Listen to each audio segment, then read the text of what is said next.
Miriam had lived beside the same apple tree for 60 years. Every autumn, she stood at her kitchen window with a mug of tea warming both hands, looking up at the hill where the apples hung heavy and red against the October sky.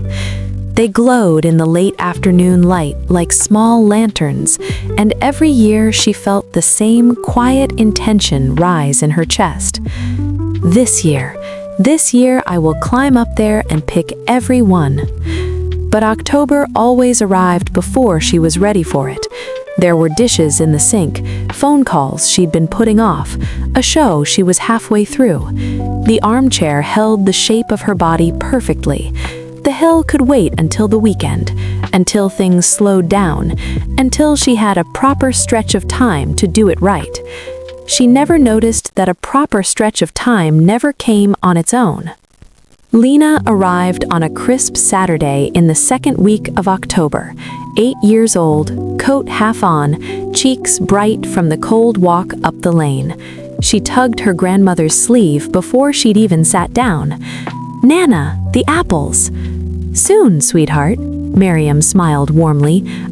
Lena stood in the middle of the living room for a moment, caught between her grandmother's stillness and the window at the end of the kitchen.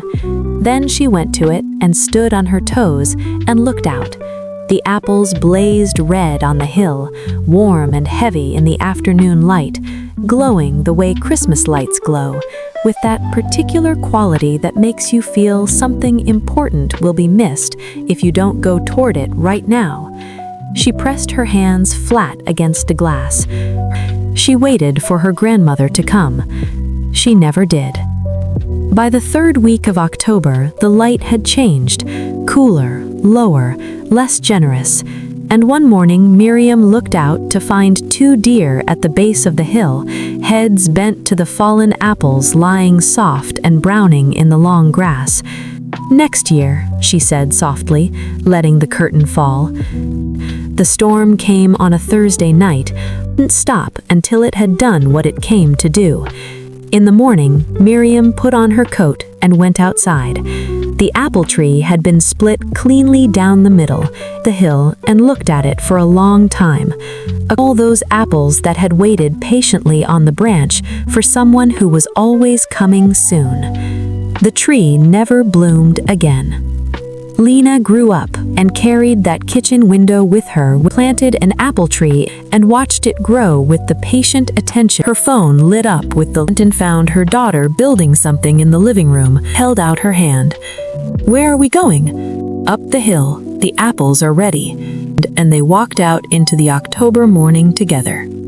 The apples were not perfect, none of them the blazing red globes Lena remembered from childhood, and they filled the basket they picked every one. At some point, they sat down in the grass beneath the tree and ate one each.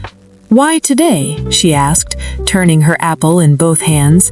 "Why not wait until they're bigger?" Lena's mother's old yard sat quiet in the distance. The stump was still there, gray and low, soft. She stood at it for a long time. Then she looked at her daughter. She said, "They're ready, and so are we." They stayed on the hill longer than they needed to. She had just needed to learn to open the door herself. Time doesn't wait for the right moment. It simply moves and takes with it everything we meant to do. But every now and then, in the middle of an ordinary morning, we are given a chance to set everything down and climb the hill. The apples will not wait forever. Neither will the light.